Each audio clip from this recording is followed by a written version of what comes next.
STR diberlakukan selama seumur hidup nih akan memunculkan dokter abal-abal, dokter dukun, dokter tremor katanya seperti itu. Nggak mungkin, karena SIP akan menjadi persyaratan dan ada sanksi pidana dan perdatanya. Iya, sekarang itu lebih mudah nggak sih seorang dokter untuk mengurus STR dan SIP? Klausulnya kan STR yang tadinya 5 tahun jadi seumur hidup. Iya.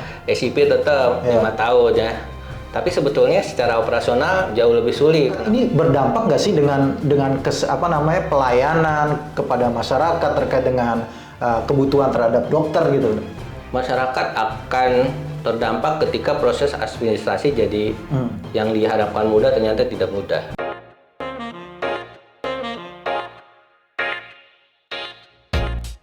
Assalamualaikum warahmatullahi wabarakatuh.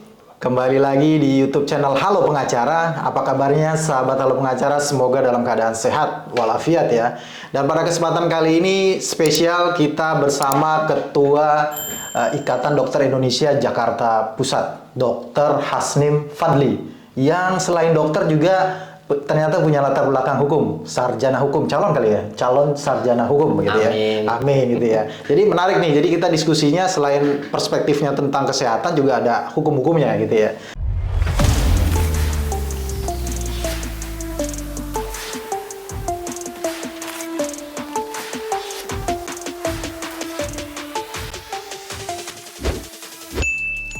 Dokter sehat, kabarnya? Alhamdulillah. Ini Ketua ID, ada berapa orang sarjana hukum di pengurus ID Jakarta Pusat? Kayaknya belum ada. Belum ada ya? Belum ada.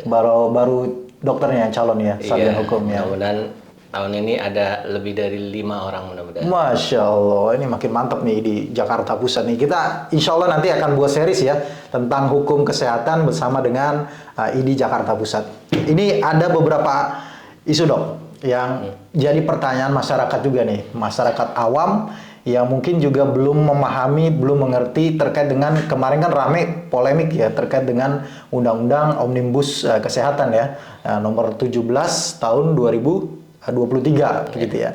Ada beberapa isu diantaranya terkait dengan masalah STR. Ya kan, STR surat tanda registrasi itu juga jadi masalah. Kemudian juga mengenai mandatory spending. Ya kan, yang itu juga jadi persoalan. Kita satu-satu dulu nih dok. Sebelum masuk kepada permasalahan, kiranya perlu juga nih masyarakat tahu apa sih sebenarnya STR. Karena di masyarakat tuh muncul isunya, wah dengan STR diberlakukan selama seumur hidup nih akan memunculkan dokter abal-abal, dokter dukun, dokter tremor katanya seperti itu bang. Ini seperti apa sih STR ini sebenarnya? Apa STR itu sebenarnya? Iya. STR itu kan singkatannya surat tanda registrasi, diterbitkan oleh salah satu katakanlah komisi ya di Indonesia yang khusus mengatur para dokter ya setelah lulus pendidikan dan terutama yang akan berpraktek ya menangani pasien. Jadi konsul kedokteran ini dari tahun 2000 sudah ada undang-undangnya, undang-undang praktek kedokteran, dan di bawah presiden ya disahkan oleh presiden. Mereka punya fungsi untuk melakukan registrasi dokter ya, termasuk dokter dari luar negeri yang ingin berpraktek ya. Nah, bisa ya dokter luar negeri ya? Bisa, ada aturannya. Cuman syaratnya lebih ketat ya kan, salah satunya kemampuan bahasa Indonesia, kemudian juga mereka ada masa waktunya, kemudian juga ditempatkan oleh pemerintah ya, dalam hal ini oleh Konsil Kedokteran ya, komisi itu namanya Konsil Kedokteran Konsil Indonesia. Kedokteran ya Indonesia. Ya. Oke. Itu yang menerbitkan STR itu? Ya, bukti bahwa kita dokter yang terdaftar dan itu menjadi prasyarat untuk bisa berpraktek. Nah, lembaga ini lembaga mandiri, apa lembaga pemerintah atau semacam komisi kalau dalam misalkan komisi kejaksaan, komisi yudisial gitu? Beliau unsur-unsurnya dulu saya sebut ya, ada unsur pemerintah, kemudian kesehatan, ada organisasi profesi, ada unsur masyarakat juga, jumlahnya itu 17 orang. 17 orang ya? Karena kalau konsul kedokteran itu terdiri dari dokter dan dokter gigi, maka ada unsur-unsurnya rata-rata antara 2 sampai 3. Jadi sebanyak 17 orang gitu. Nah, dokter perhimpunan itu diwakili oleh ID dan PDGI ya, dokter Ikatan Dokter Indonesia dan Persatuan Dokter Gigi Indonesia ya. Sisanya dari unsur organisasi maksudnya institusi pendidikan, kemudian kesehatan, ada unsur orang hukum juga ya, dan unsur masyarakat ya, yang ikut concern dalam masalah pengawasan para dokter di Indonesia. Tapi secara kelembagaan dia lembaga pemerintah atau non pemerintah?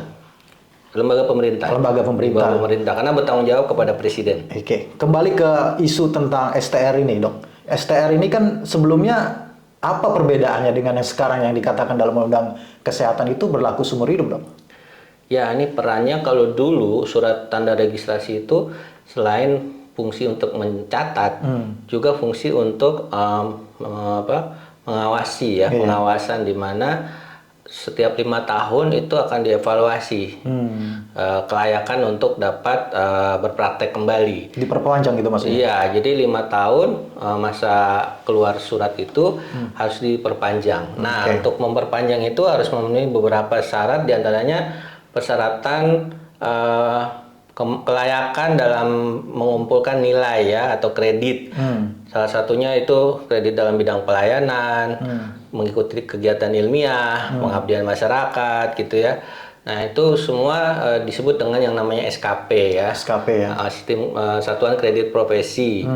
Dan itu diatur atau dibuat oleh regulasi yang lama itu oleh organisasi profesi. Dalam hal ini IDI ya? Sehingga setiap memperpanjang STR, komisi atau konsil kedokteran ini meminta syarat mana bukti kredit poin yang sudah dikumpulkan. Untuk kedokteran kan 250 SKP ya, Satuan Kredit Profesi itu, dan kriterianya sudah ditetapkan. Misalnya harus semacam kayak pilot gitu ya, mau perpanjang surat izin pilot barangkali ya, harus ditanya jam terbangnya udah cukup belum.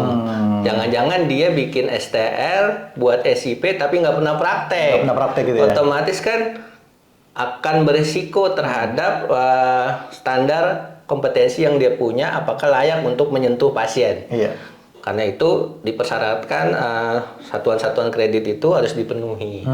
Nah, yang tahu siapa ya organisasi profesi. Jadi kewenangan itu dikeluarkan, sehingga sebelum perpanjang STR tuh harus mengumpulkan SKP dan baru dikeluarkan yang namanya Serkom, sertifikat kompetensi sebagai syarat untuk dikeluarkan STR. Iya, bedanya dengan sekarang?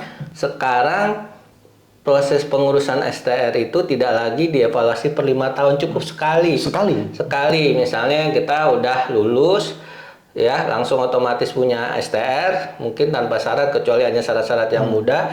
Setelah itu tidak lagi disematkan untuk perpanjang STR ya.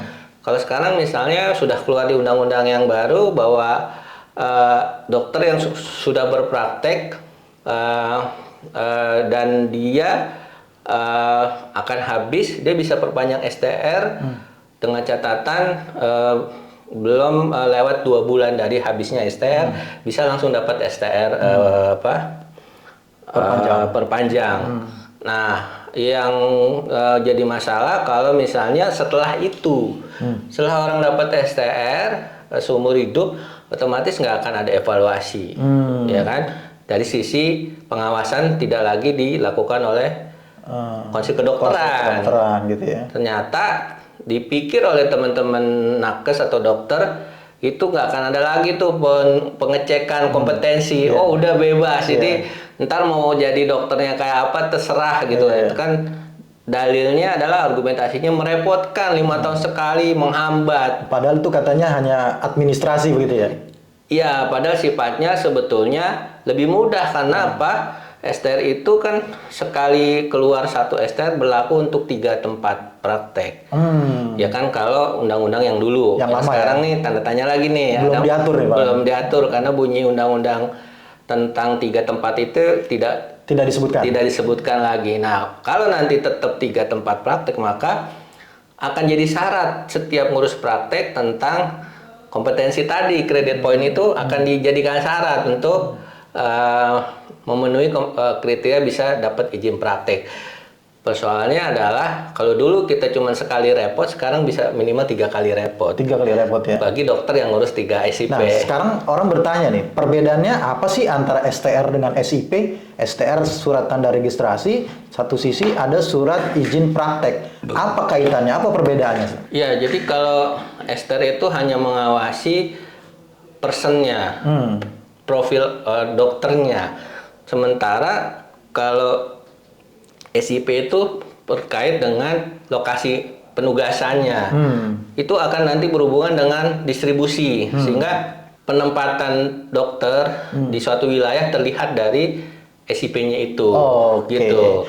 Jadi menggambarkan lokasi tugasnya. Dan yang tahu itu kan pemerintah daerah. Makanya yang mengeluarkan itu SIP itu pemerintah daerah. Pemerintah pusat hanya mendata semacam gerbang utama lah ya.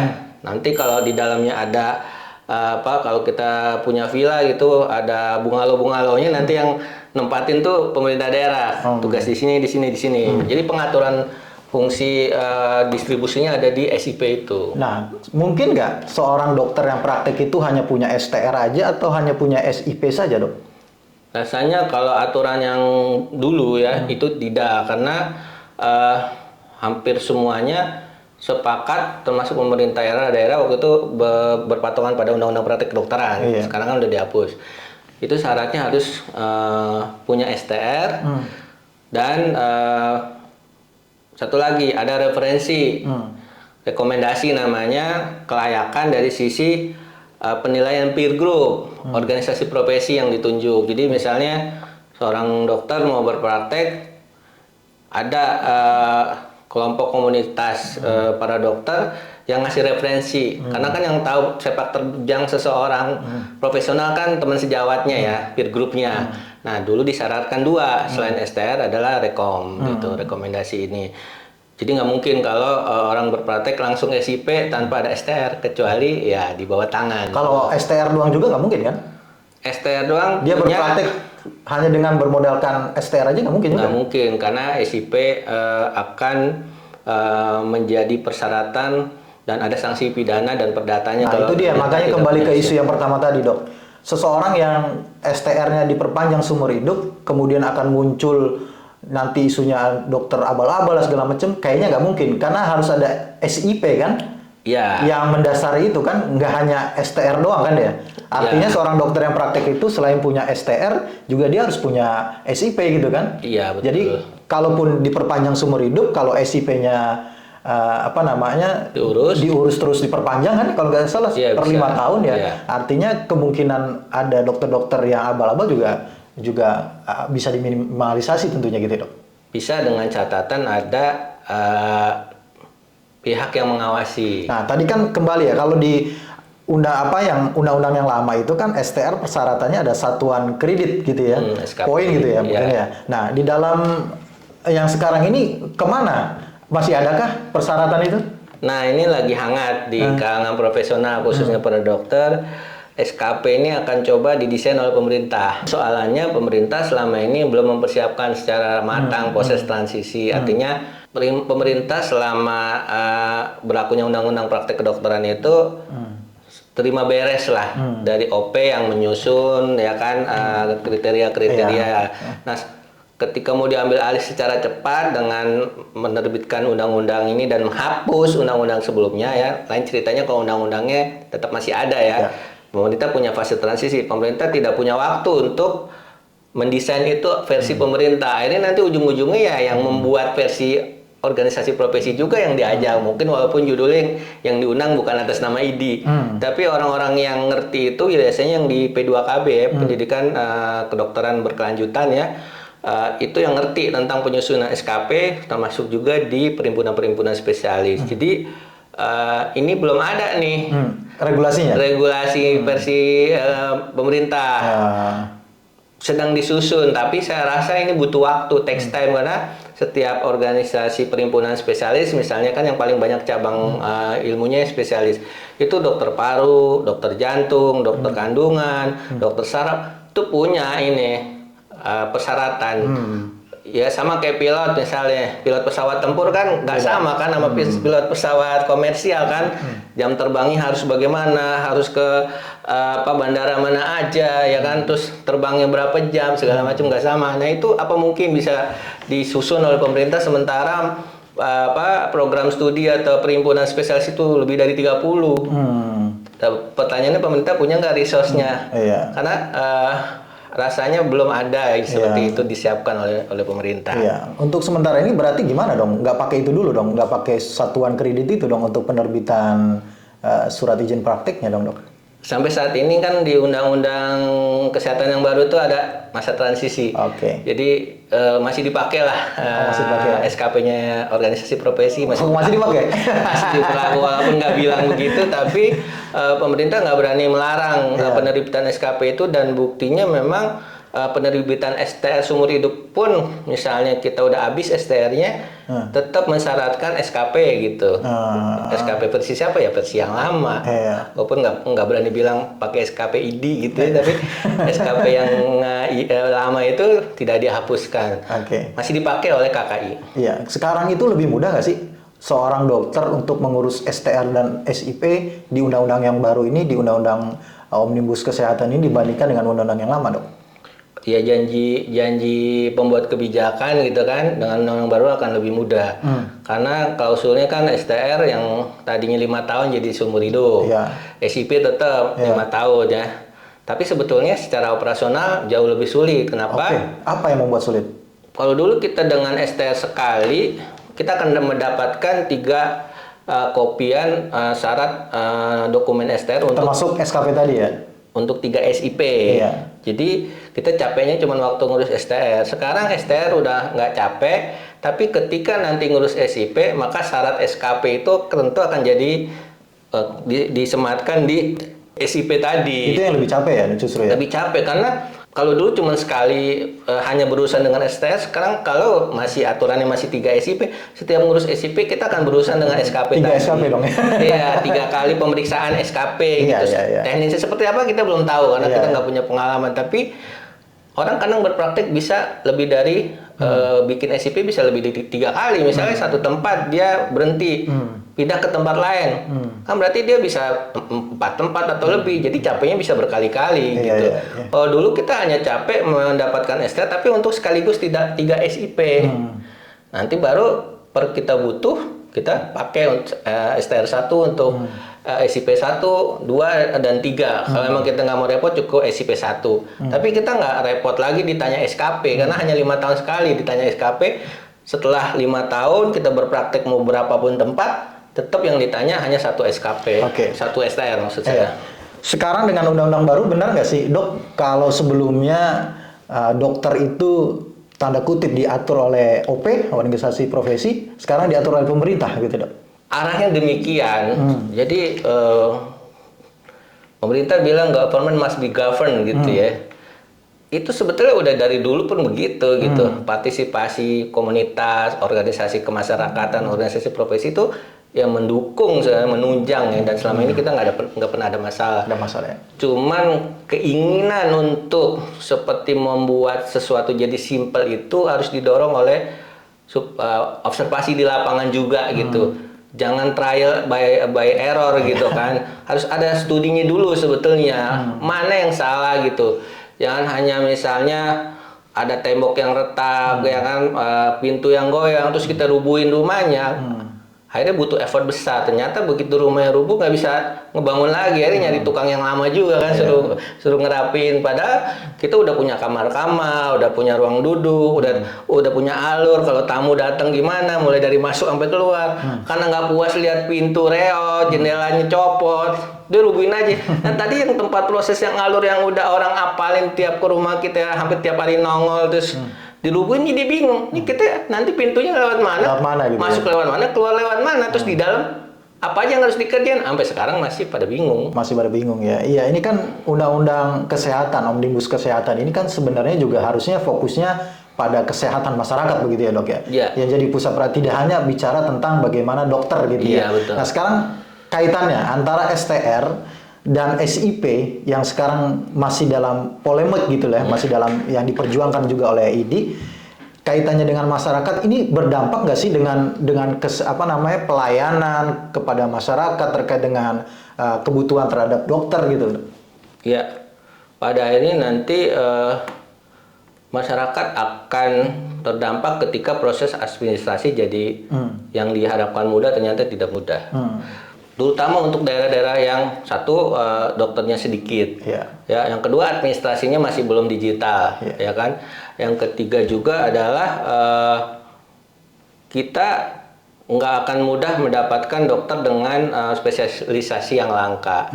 Hanya karena misalnya proses pengurusan SIP itu menjadi terpusat, misalnya ya, semua diatur oleh Kementerian Kesehatan gitu. Akhirnya nanti semua jadi terpusat. Proses yang selama ini tersebar di tingkat kota, bahkan tingkat kecamatan, kelurahan misalnya untuk mengurus izin, bisa jadi nanti terpusat datanya, ya kan.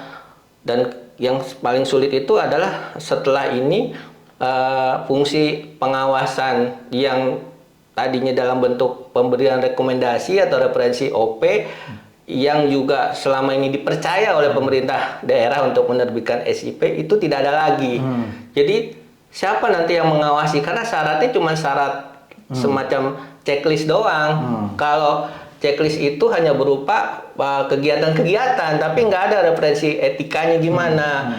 Punya pernah kasus bermasalah nggak selama dia berpraktek, itu kan yang tahu peer group. Sekarang peran peer group ini siapa yang akan mengambil alih? Siapa yang akan tahu seorang dokter itu pernah punya masalah? Masyarakat kan memorinya pendek. Pemerintah belum juga punya data itu. Dokter yang pernah melanggar hukum, melanggar etik, kalau bukan masalah pidana kan nggak ada datanya. Kalau etik cuma dokter di organisasi profesi yang nyimpan dan tidak dipublikasikan karena memang tidak etis. Seperti itu. Jadi pertanyaannya, siapa yang menjamin masyarakat ketika dokter berpraktik itu memang baik gitu loh. Memang tidak punya masalah. Dan dulu organisasi itu enggak. IDI misalnya atau PDGI atau yang lain, PPNI dan teman-teman yang lain ya.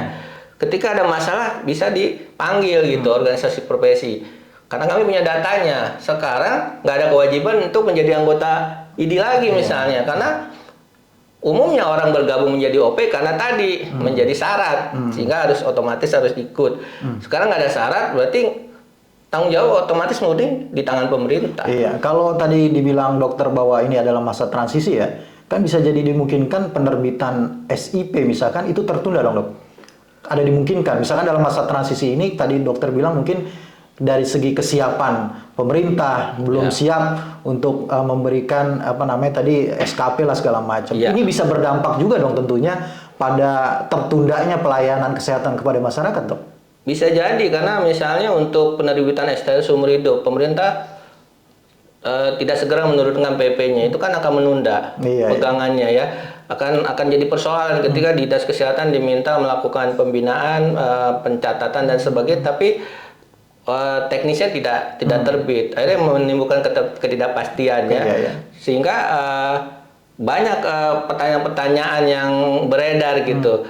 Harusnya fungsi rekomendasi tadi nggak boleh dibuat lagi, tidak wajib, ternyata masih terjadi. Ini kan ambivalensi ketidakpastian hukum. Jadinya PTSP juga misalnya bertanya, dok masih perlu rekom ini nggak? Saya jawab, ya tergantung PTSP mau pakai dalilnya mana. Undang-undang kesehatan yang baru nggak pakai, tapi mereka juga nggak berani gitu menerbitkan ya. Karena mereka merasa kami nggak berani nerbitin kalau nggak ada yang mereferensikan orang baik apa enggak, bukan cuma sekedar udah ikut seminar, udah ikut pelatihan, tapi dia pernah misalnya aborsi misalnya, dia pernah misalnya melakukan pelecehan terhadap pasien. Mungkin hanya organisasi profesi yang tahu. Ketika organisasi nggak dilibatin, emang datanya pemerintah punya misalnya, Dinas Kesehatan punya. Dan yang terakhir kita akui bersama ternyata secara jujur pemerintah daerah banyak yang tidak menyanggupi fungsi pengawasan itu diserahkan ke pemerintah. Pemerintah daerah juga belum sanggup untuk itu ya. Belum sanggup. Dan mereka meminta kembali organisasi profesi untuk ikut berpartisipasi membantu pengawasan dokter agar tidak banyak dokter yang bermasalah yang berpraktek nanti yang masyarakat tidak bisa konfirmasi kan gitu. Ada nggak sih dok yang tadi dokter bilang dokter yang tanda kutip bermasalah kemudian dicabut izinnya oleh kementerian gitu kesehatan dalam hal ini? Ada, Tentu teknis setelah era otonomi daerah ya, di mana penerbitan diserahkan dulu ke Dinas Kesehatan atau Dinas Kesehatan Kota ya. Sekarang kemudian dengan adanya Dinas Penanaman Modal yang disebut PTSP itu beralih ke sana, walaupun tetap dalam rekomendasi dari Dinas Kesehatan Kota. Itu ada dokter misalnya yang diadukan ke konsil kedokteran. Mereka punya mahkamah namanya MKDKI, Majelis Disiplin Kedokteran Indonesia. Pasien diadukan dan disidang. Mohon maaf, bukan pasien dokter, diadukan oleh pasien, dinyatakan bersalah, itu langsung keluar suratnya, sanksinya apa? Pencabutan STR sementara 3 bulan, langsung tuh dikirimkan ke kami sebagai tembusan, kemudian ke PTSP, dan kami ikut mengawasi, memberikan rekomendasi bahwa berdasarkan putusan MKDKI yang dibawa Konsil Kedokteran bahwa di sidang secara disiplin ada masalah dan terbukti, kami ikut merekomendasikan bahwa SIP dokter yang bersangkutan dicabut dan PTSP akhirnya ikut melakukan itu. Oke, baik. Ini mungkin yang terakhir, Dok. Dalam pandangan mungkin kajian IDI ya, apa sih yang sekarang yang terbaik gitu ya, yang bisa dilakukan oleh organisasi dalam hal ini maupun dokter gitu ya, terkait dengan pelaksanaan undang-undang Omnibus Law yang baru? Apakah memang ini sudah baik atau memang ada perlu yang direvisi begitu, Dok? Ya, kami cuman ingin agar tidak banyak lubang ya, celah baik segi norma ya, norma hukum, norma etik ya, kemudian juga disiplin kedokteran atau kesehatan itu yang tidak menjadi celah. Nah, ini sebetulnya harus dilakukan secara berbudi pekerti dengan norma kesantunan dan rasa saling menghargai, menghormati. Kita bukan bicara siapa berkuasa apa, tapi peran apa yang bisa saling diisi gitu. Nah, ini udah kami lakukan sepenuh hati bahwa IDI semenjak Undang-Undang Praktik Kedokteran disahkan itu dibebani tanggung jawab mengawasi para dokter, tapi tidak disediakan anggaran oleh negara. Oh gitu ya? Iya. Jadi selama ini anggaran? Kami dari iuran anggota. Iuran anggota. Nah, sehingga kemandirian itulah yang kami jaga, bahwa kami memenuhi amanat negara. Betul. Untuk mengawasi para dokter tanpa dibiayai sesen pun oleh APBN. Nah, itu sebetulnya bukan ide yang minta, tapi amanat undang-undang. Ketika dicabut, kami hanya ingin mengingatkan bahwa fungsi itu harus ada. Jadi kami merasa jangan sampai masyarakat dirugikan karena dokter tidak lagi diawasi oleh OP-nya. Bisa jadi dia bikin organisasi sendiri. Ketika misalnya bikin masalah di IDI, dipecat. Karena masalah etik, dia pindah ke organisasi lain. Ya. Nggak ada tuh bridging informasi gitu loh. Misalnya diwajibkan, misalnya organisasi lama ngasih tembusan ke organisasi baru. Nggak ada ya. Akhirnya masyarakat dapat dokter yang seperti itu, yang kutu loncat, bermasalah secara moral etik, tapi secara kelengkapan administrasi kegiatan SKP-nya lengkap. Nah, itu akhirnya masyarakat apa mau hanya dapat dokter yang nggak punya standar etik ya. Standar etik itu semacam kesepakatan umum yang berlaku hal yang baik dan tidak baik di antara peer group itu kan gitu. Masyarakat nggak tahu dokter yang mengakali pasiennya, kecuali dokter sendiri yang mengetahui kan seperti itu. Peran IDI harus tetap ada gitu ya untuk kita berharap kalau memang pemerintah mau menyelesaikan, menangani itu semua silakan.